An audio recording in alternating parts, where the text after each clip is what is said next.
Assalamu alaikum.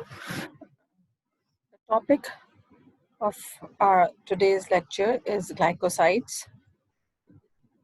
We have already completed alkaloids, and we know that these compounds are formed in the plants, not for plants itself, but for the plant's protection. That is from the foreign invaders, which can be either animal or microorganisms. So the plant produces these type of chemicals to protect it from the insects or microbes or animals, even animals. But alkaloids, glycosides are also formed in plants. These are also mainly uh, for storage purposes, because in glycosides, the glycosides are made up of two. Basically, the structure is made up of two segments. That is, one is the aglycone part and the other is the glycone part. The aglycone part is, as the name indicates, aglycone. Glycone means sugar. So the aglycone means there is no sugar, while glycone means it has sugar, or it is the sugar part. अब हम इसकी थोड़ी सी definition समझने की कोशिश करेंगे जो अभी मैंने आपको डिस्क्राइब किया उसको. Glycoside is an organic compound, usually of plant origin, that is composed of a sugar portion linked to a non-sugar moiety. एक ऐसा organic compound जो कि composed है of two portions, that is a sugar portion which is linked to a non-sugar moiety. Sugar portion, as I've already told you, it's called glycon, and the non-sugar portion, it is called aglycone, and sometimes it is also referred to as genin. और ये genin जो है आप इसको different names, जब आप glycosides के names देखेंगे तो उसके अंदर आपको incorporate हुआ हुआ नजर आएगा because of this property. Linkage between sugar and non-sugar is usually of oxygen linkages होते हैं, लेकिन there are other linkages as well, but usually the linkage is the oxygen linkage. This glycon and aglycon part has different purposes. The sugar portion is mainly to transport glycon to the site of action. यानी sugar portion जो है वो mainly उसका कोई अपना purpose नहीं होता, उसका अपना कोई usage as such नहीं होता, सिवाय इसके कि हाँ वो energy provide करेगी because it's a sugar. लेकिन उसके अलावा जो एक ग्लाइकोन पार्ट है, जो इसका एक्टिव पार्ट होता है, उसको साइट ऑफ एक्शन पे पहुंचाने के लिए ये शुगर जो है वो मदद देती है. ठीक है. Okay. As you've seen, the glycon part, this is the sugar part, and aglycon part, this is the active part. और उस aglycon part पे there are numerous functional groups are attached, जिसकी वजह से class determine होती है what type of aglycon it is. ठीक है. Some major or general properties जो कि glycosides की होती है, more important in medicine than a lot of drugs. काफ़ी इसकी जो ग्लाइकोसाइड्स की जो क्लासेस हैं वो बहुत मेजर एलिमेंट में, इम्पोर्टेंट एलिमेंट्स में यूज़ होती हैं, जैसे कि कंजेस्टिव हार्ट फेलियर है और जो है इस तरह की और जो हार्ट रिलेटेड डिजीजेस हैं उनके अंदर यूज़ होता है. Also fungal and bacterial cells exude in medium. Fungal और बैक्टीरियल सेल्स भी ग्लाइकोसाइडिक हाइड्रोलेज बनाती हैं जो कि वो एग्जीक्यूट करती हैं मीडियम के अंदर. एनिमल्स भी बनाते हैं. Man forms them in the liver as part of the process of detoxification and they are excreted via urine. जो मैन है इंसानों के अंदर, लिवर के अंदर ये चीज़ ग्लाइकोसाइड्स बनते हैं, लेकिन ये जो ग्लाइकोसाइड्स होते हैं इनका मेजर पर्पस जो हार्मफुल मटेरियल होता है ना इन बॉडी के अंदर, उसको जो है होल्ड करके, उसको अटैच करके बॉडी से निकालना होता है. तो इसलिए ये फॉर्मेशन वहाँ फॉर्म होता है ताकि डिटॉक्सिफिकेशन की जा सके. Mammalian glycosides are simple compounds, whereas plant glycosides are much larger and chemically more complex. You can also say कि अगर मेमिलियन ग्लाइकोसाइड्स ऐसा ही है जैसे कि अगर शुगर के साथ आपने जो है हार्मफुल कंपोनेंट अटैच हो गया, बिकॉज इट हैज टू, एक शुगर पार्ट हो गया उसको और एक नॉन शुगर पार्ट हो गया, तो you are calling it glycoside, तो वो भी गलत नहीं होगा, ठीक है। But mammalian glycosides are simple compounds, whereas plant glycosides are much larger and chemically more complex. Solubility, इसकी इसकी जो solubility है glycosides की, they are water soluble compounds and insoluble in organic solvents. Glycone part जो है of course वो water soluble है, sugar part or insoluble in organic solvents, while aglycone part या water insoluble is water insoluble and soluble in organic solvents. Some glycosides are soluble in alcohol as well. अच्छा, इस slide में अगर मैं आपसे ये कहूँ कि जो पॉइजन्स हैं are often bound to sugar molecule as part of their elimination from the body. Poisonous material भी जो बनते हैं या पॉइजन्स होते हैं वो भी ऑफन बाइंड होते हैं शुगर मॉलिक्यूल के साथ, ठीक है, ताकि वो बॉडी से एलिमिनेट हो सके, सही है। बट मैंने आपको कहा कि mammalian glycosides are simple, temporary, simple भी होते हैं और they are temporarily form, they are secrete out from the body. But जो प्लांट ग्लाइकोसाइड्स होते हैं लार्जर, मोर कॉम्प्लेक्स और मोर स्टेबल होते हैं, ठीक है। सॉल्युबिलिटी हमने कर ली। Glycosides are compound in which a monosaccharide is attached to an alcoholic group of a second compound by glycosidic linkage. यानी कि जो एक मोनोसैक्राइड है वो अटैच होता है दूसरे कंपाउंड के अल्कोहलिक ग्रुप के साथ, और जो ये लिंक होता है ना इसको ग्लाइकोसाइडिक लिंकेज भी बोलते हैं। Mostly the linkage is glycosidic linkage. और ग्लाइकोसाइडिक लिंकेज क्या है कि इसको एसिटाल लिंकेज भी बोलते हैं, जो कि carbonyl carbon of a monosaccharide के दरमियान और OH ऑफ अनदर के ग्रुप के साथ होती है, यानी कि कार्बोनाइल ग्रुप ऑफ इसका शुगर का कार्बोनाइल ग्रुप और OH ग्रुप किसका दूसरे कंपाउंड का, उसको जो लिंक, ये जो लिंकेज होता है इसको ग्लाइकोसाइडिक लिंकेज कहते हैं। एसिटाइल तो आपको पता है एसिटाइल क्या होता है, जब एल्डिहाइड रिएक्ट करता है विद अल्कोहल के साथ तो एसिटाइल लिंकेज एसिटाल बनाता है, ठीक है।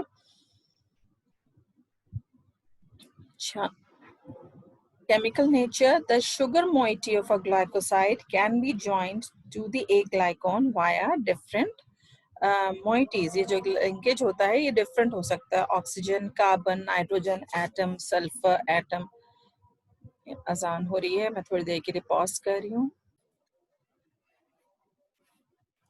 ग्लाइकोसाइड्स को जो है वो शुगर पॉइंटी की बिना पे भी, केमिकल नेचर की बिना पे भी क्लासिफाई किया जा सकता है। किस तरह कि वो जिस एटम के थ्रू जो है जो ग्लाइकोसाइडिक लिंकेज होता है वो किस एटम के थ्रू होता है उसकी बिना पे भी उसको उसकी केमिकल नेचर असेस की जा सकती है। For example, there is oxygen atom, if there is oxygen atom is involve then it's called O glycoside.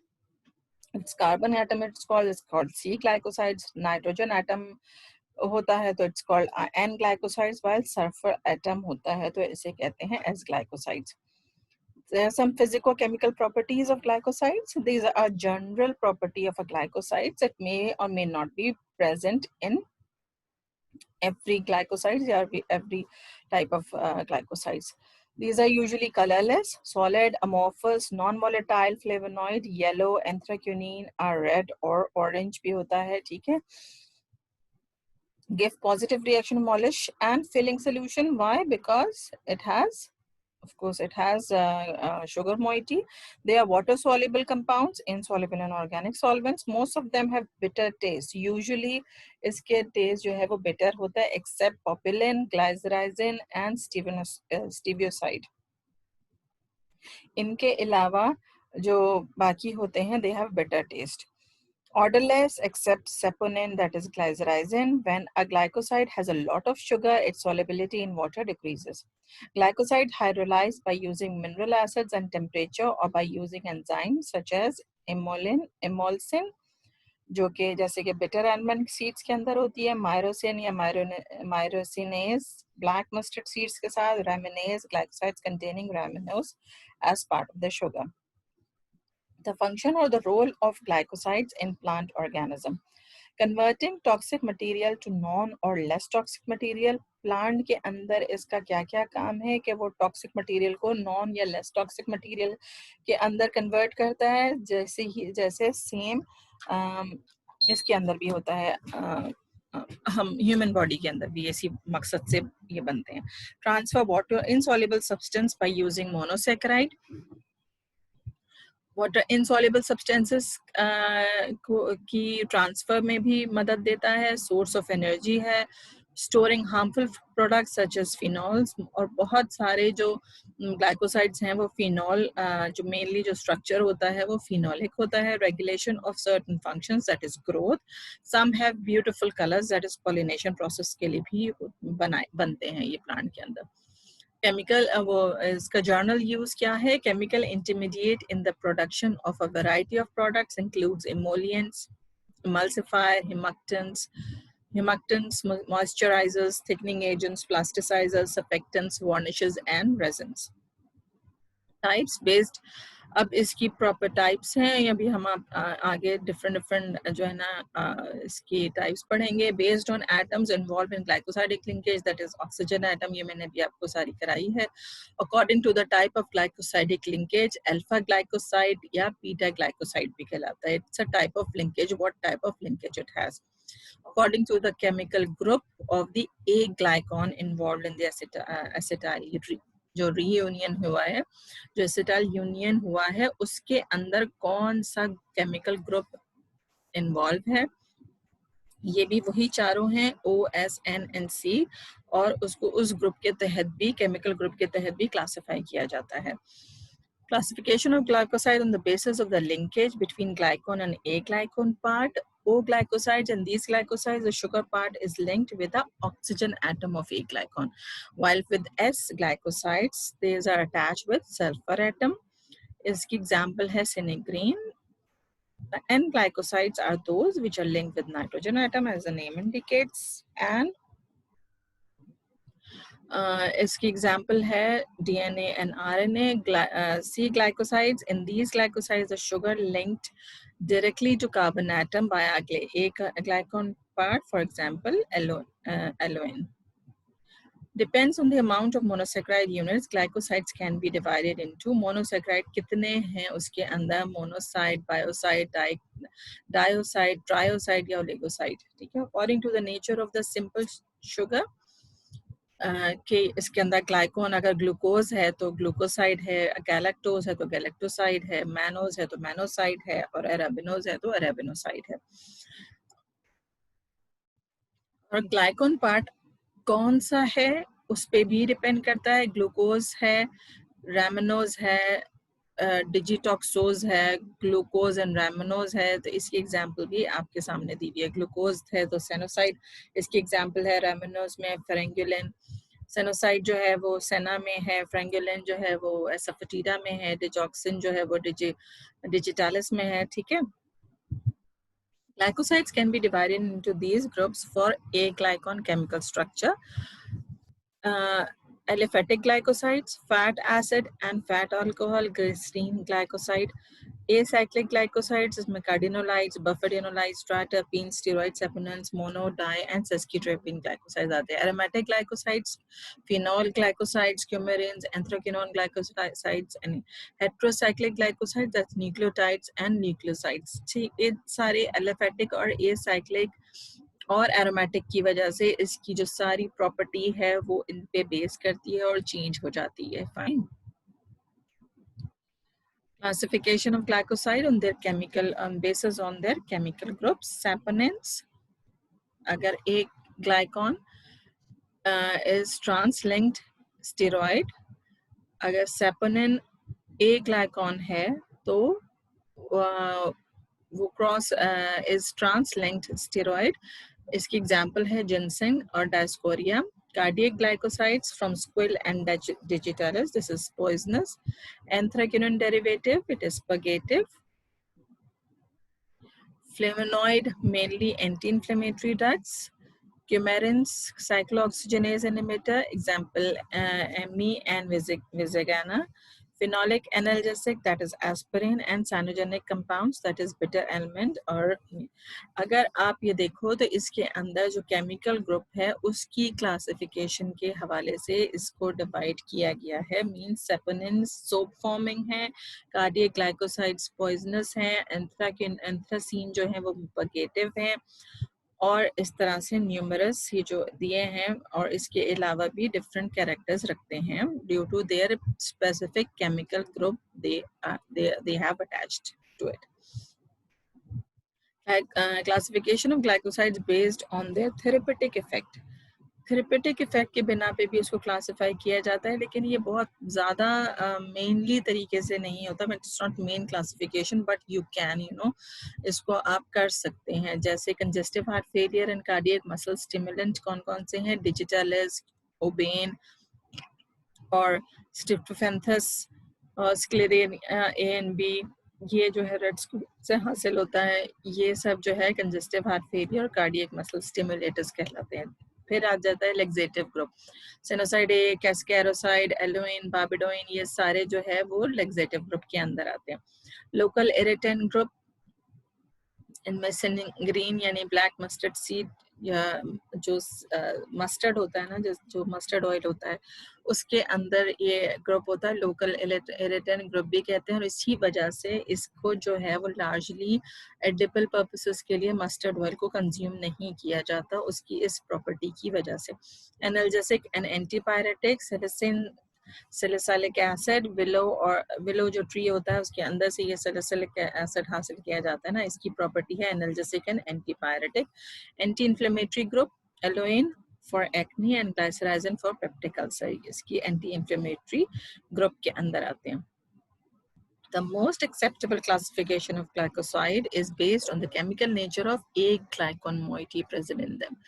जैसे कि anthracene glycoside, phenol, steroid, flavonoid, coumarin, cyanogenic, thioglycoside, saponin glycoside, aldehyde, beta glycoside and miscellaneous glycoside. ये हमने पहले भी किया. Chemical nature जो कही थी, केमिकल नेचर इसकी ए ग्लाइकॉन पार्ट की. ठीक है, ये एक इम्पॉर्टेंट ग्लाइकोसाइड है. ये मैं अलग से इसलिए करा रही हूँ बिकॉज हम स्टीविया या स्टीविनॉल को यूज करते हैं फॉर आर्टिफिशियल स्वीटनर के तौर पे. ठीक है, तो इसलिए स्टीविया और ग्लाइकोसाइड्स को हम ऐसे टच करें what is a general overview के लिए. Fine. These sweet glycosides found in the stevia plant, stevia rebaudiana, have 40 to 300 times the sweetness of a sucrose. इसकी जो sweetness है वो उससे 40 to 300 times ज़्यादा होती है. The two primary glycosides, stevoside A and riboside A, are used as natural sweetener in many countries. These glycosides have steviol as a part of as their A glycon part. Physical and chemical property, colorless, solid, amorphous, crystalline, non-volatile होते हैं. Glycosides give positive reaction with molish. ये हमने किया. They are water soluble. The A glycon moiety is insoluble in non-porous solvent like benzene. Most of them have bitter taste. Glycone cannot reduce filling solution until they are hydrolyzed. They are believed to facilitate growth and production of plants. Odourless है, ये हमने सारा किया. I think ये slide मुझसे repeat हो गई है. टॉक्सिसिटी प्रोड्यूस बाय ग्लाइकोसाइड्स, ये बहुत इम्पॉर्टेंट है जहन में रखना कि टॉक्सिसिटी कौन कौन से जो है ना प्लांट्स प्रोड्यूस करते हैं और विच टाइप ऑफ प्लांट के केमिकल कंपाउंड्स दीज ये टॉक्सिसिटी प्रोड्यूस करते हैं. जो ग्लाइकोसाइड्स हैं उनमें मेनली साइनोजेनिक ग्लाइकोसाइड जो हैं वो टॉक्सिसिटी प्रोड्यूस करते हैं सो मच कि वो अगर मैन कंज्यूम कर ले तो man can die. Widely distributed in the plant kingdom, including many that are commonly consumed by humans. Cyanogenic glycosides serve as important chemical weapon in defense of the plant against the herbivores because of the potential to generate toxic hydrogen cyanide. ये जो herbivores animals हैं उनके against भी protection फराहम करता है plants को, क्योंकि ये साइनोजेनिक ग्लाइकोसाइड जो है वो हाइड्रोजन साइनाइड प्रोड्यूस करते हैं and you know cyanide is a very toxic या पॉइजनस केमिकल है. अमेटगेलिन is the most common of the cyanogenic glycosides. अमेटगेलिन जो है वो बहुत अमेगडालिन जो है वो एक बहुत कॉमन साइनोजेनिक ग्लाइकोसाइड्स है और ये प्रेजेंट होता है in seeds and kernels of fruits. कौन कौन से? Apricot, almond, apple, cherry, plum, peach and nectarine. इसी वजह से, इसी प्रॉपर्टी की वजह से कहा जाता है कि जब एप्रिकॉट भी आप काटें हैं तो जो कर्नल के साइड का जो उसका छिलका वो है ना सीड, उसका जो कर्ण ऊपर जो उसका कवर है उसके साइड से जो बीज हो जो अटैच्ड है ना फ्रूट का पार्ट, उसको भी आप काट के अलग कर दें क्योंकि उसके अंदर भी certain amount of the cyanogenic glycosides are present. क्योंकि इसके अंदर जो इनके आलमंड के जो सीड्स हैं इनके अंदर साइनोजेनिक ग्लाइकोसाइड्स की मिकदार बहुत ज्यादा होती है. लेकिन peeling, washing in running water and cooking provide protection against these.